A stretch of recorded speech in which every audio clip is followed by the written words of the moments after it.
Do you ever get a deal that was just too good to pass up on? Well, I did, and so today is kind of new bike day. Today we're going to be turning this into this.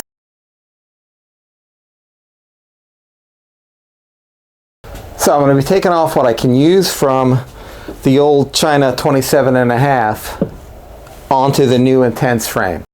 Alright, now the thing about buying a used frame is you never know what you're going to get, especially with carbon like this. I feel pretty lucky. There's a couple scrapes on it, maybe there's a little chip paint here and there, but this thing came wrapped awesome. I mean, it came out of the box it came in. It was a primer box, and it was just in great shape, a great packaging job, and I haven't found anything wrong with it. Everything is good, the bolts were tight, everything is greased up. I mean, it's perfect-ish. You know, not bad for being used, that is. So you should be really careful when you're buying a used bike, especially carbon. Aluminum, a little less, steel, maybe a little less, but it's always a crapshoot. And even though eBay's got their, you know, little eBay guarantee, nobody wants to buy a crappy bike. And you know, you put it together, you put all the blood, sweat, tears, and cash into it, and then you can't ride it because it's a broken piece of shit. I feel lucky. I think this thing's gonna work out, but we won't know until we get out on the trail. Now, I tried getting something from Pink Bike. It was just an exercise in futility. I sent messages here, there, I sent messages on 6 different frames, and I never heard back at all. One of them was only 2 days old, the listing. No listing was older than 3 weeks, and people just didn't get back to me. It's like, what the hell is that? So eBay came through, and it was sort of like a make an offer deal, which I think is the best way to go, because the frame prices, especially for carbon, start like super high, right? So you throw in, you know, some making offers. I'm not going to say lowball, but I mean, you kind of do want to lowball. You're looking for value, right? And they're looking to maximize, and hopefully you meet in the middle and everyone's happy. So as far as eBay versus Pink Bike, I don't know, kind of eBay for the win here. Now, what can I use from this? Well, I can use the stem, I can use the handlebars. I'm not going to use the brakes. Got some new brakes for there. I don't need the shock, you know, comes with a shock. I can use the gold bits though. And I can also use the dropper and the seat. That's pretty much it. One of the good things about buying a frame only, if you have another bike, is you can use some of those parts off of it, especially if you've been upgrading because you like the parts. You can use them on your new frame. Challenging bit about this one is that old one's a 27.5, new one's a 29. So obviously, unless you go a mullet, you still need one wheel. You're going to need 2 new wheels. You might need a new cassette. Probably best just to put a new cassette on there. I have to, because the one on the 27.5 is an XD. The new wheel set I have is HG only, so that means I'm limited to an NX cassette or an aftermarket brand, but the NX cassette's pretty good. It's a 50 tooth, not as good as a 52 tooth, but I'll take what I can get.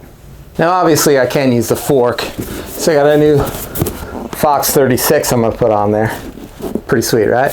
Also, I said the brakes. Now I could use these old XT brakes. They're pretty nice, but I thought I'd give something else a try. So I got some Magura. I got the MT Trail Sport, which are pretty good because they are very inexpensive. They also look pretty nice. So we're gonna run those and give those a try. I've never used anything other than Shimano discs. I really like them, but I hear good things about these, so I'm willing to give them a try, and if they don't work well, I always have the XT brakes to fall back on. Now, one thing that's gonna make the swap a little bit easier is I have the GX Axis rear derailleur. So I'm going to put that on the new one, so that's one less cable I have to run, which is always a positive thing because running cable sucks.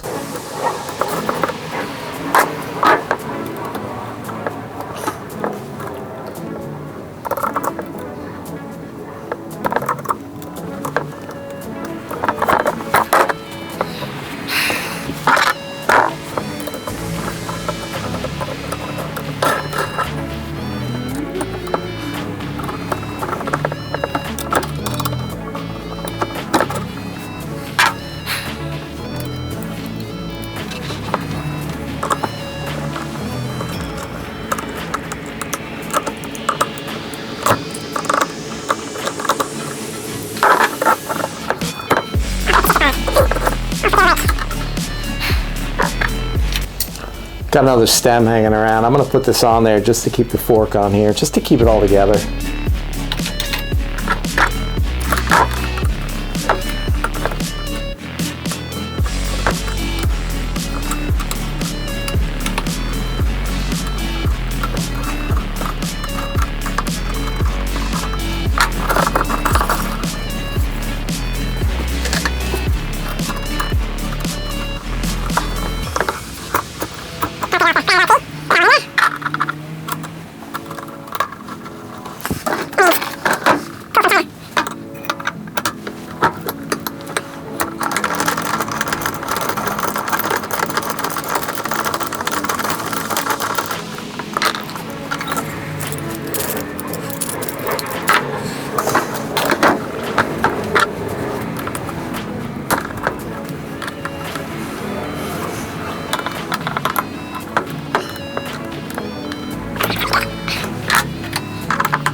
Next up, gold dicks.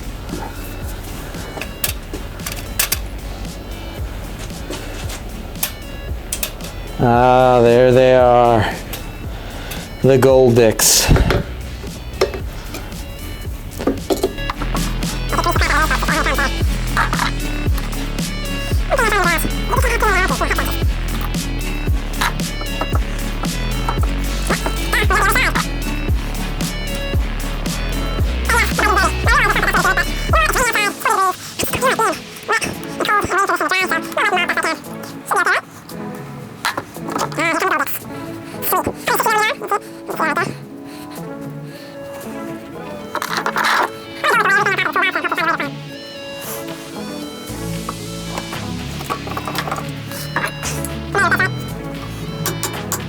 And there we go, the other half of the gold dicks.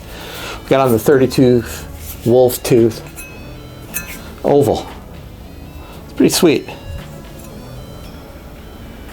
Do I say pretty sweet a lot? It seems like I say that a lot.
Alright, time to put the bottom bracket on.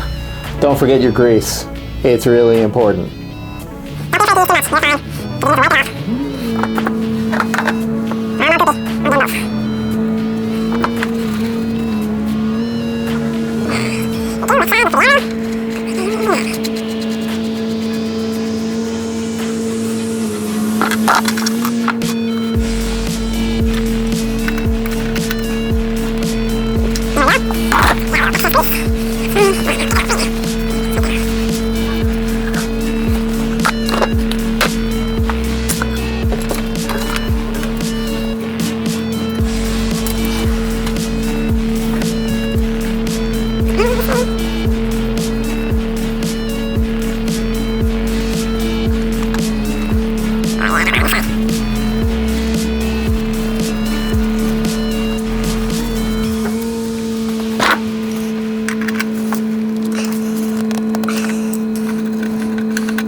Goldix.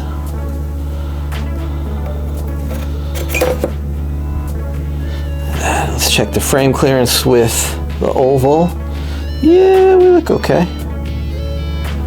We look good. I'm gonna get that, no problem.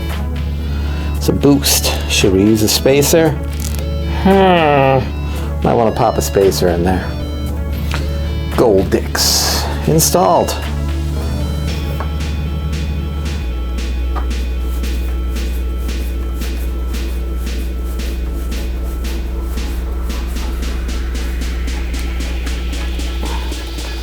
Now let's just take a quick look. Oh, nice. Looks good. The black. Gotta admit, I do have some red stickers on the way, so you know, it matches a little better. Yeah, kind of weenie, but I'm gonna do it. You know, some tools just scare the crap out of you when you're working on a carbon frame. One of those is the headset press. But you just have to be careful. You grease up the headset and then you get it in there. All right, get all your spacers on there. Make your mark.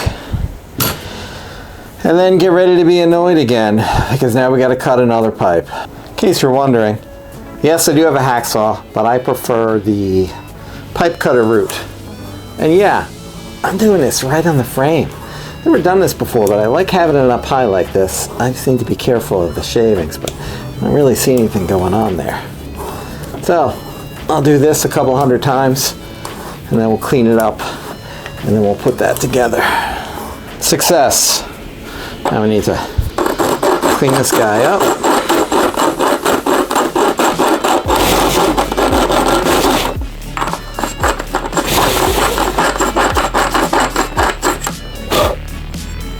There we go.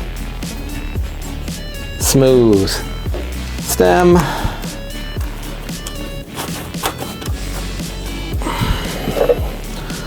Another spacer.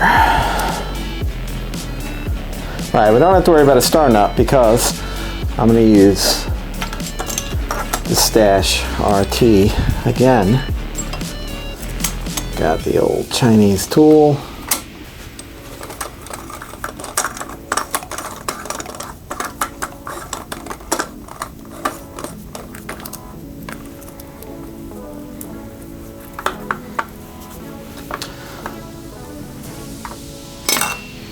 There we go.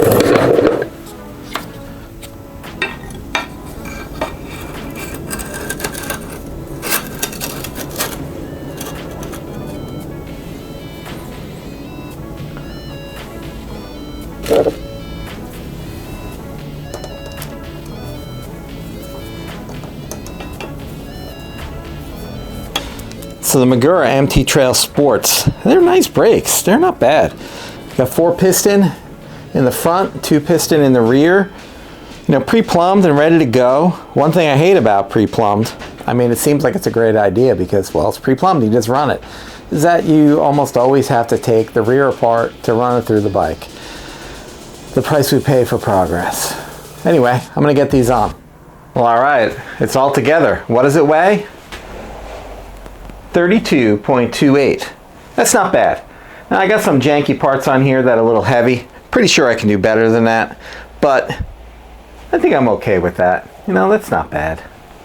So what do we got here? We got an Intense Primer 29. We got some DT Swiss M19 hoops, front and rear. Got some Maxxis tires, got Minions. We got our Goldex cranks, because, I mean, Goldex. Got our Crank Bros titanium egg beaters on there. We got a 1-up, I think this is a V2 dropper. WTB seat with the tie rails. We got an NX cassette in the back because, well, these came for HG. They didn't have the XD driver, which kind of sucks. I'm working on that though.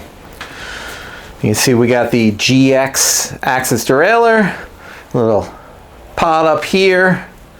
We got the 1-up bar.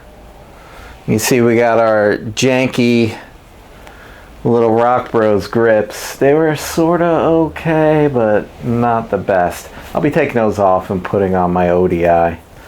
Got Magura brakes. Magura? Yeah, probably Magura, right? Anyway, we got those on there. We got 4 pistons in the front. We got 2 in the rear. They're solid. The only thing is, this is like a composite, aka plasticky.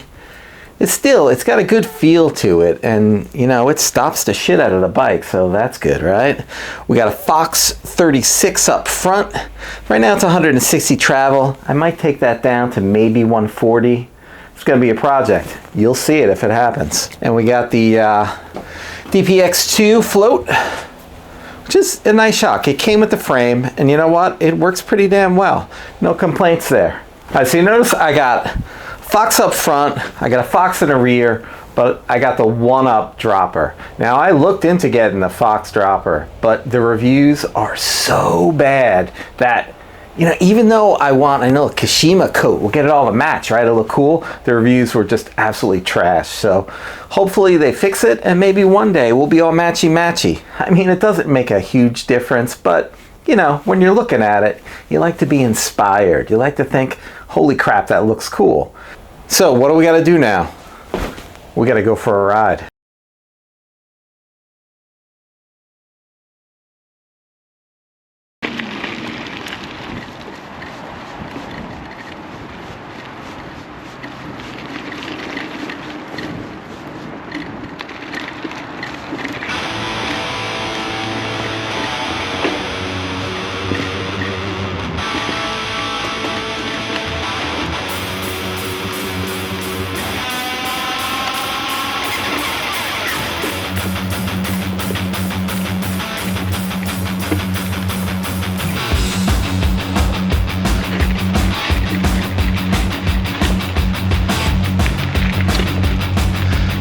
Nice.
there you go.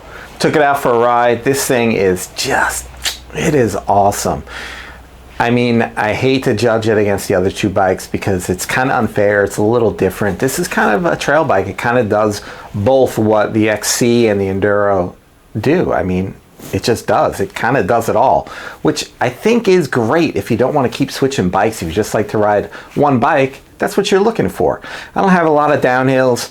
You know, it's just short, punchy climbs and a lot of sort of XC, you know, weaving in and out on trails. This bike handled everything perfectly. The climbing was great. This one just did everything better. Now, is that because of price? I mean, I'm not going to say it's because of price. It's definitely because this is newer. So this is a 2021, right? The Enduro, while it was new, it's based off of an old design. I mean, it's just, it's one of those open source kind of frame designs from China. It wasn't bad. I mean, it was great. I really enjoy that bike. It's just, this one's better. All right, there we go. Hope you enjoyed the video. I'll see you out on the trail.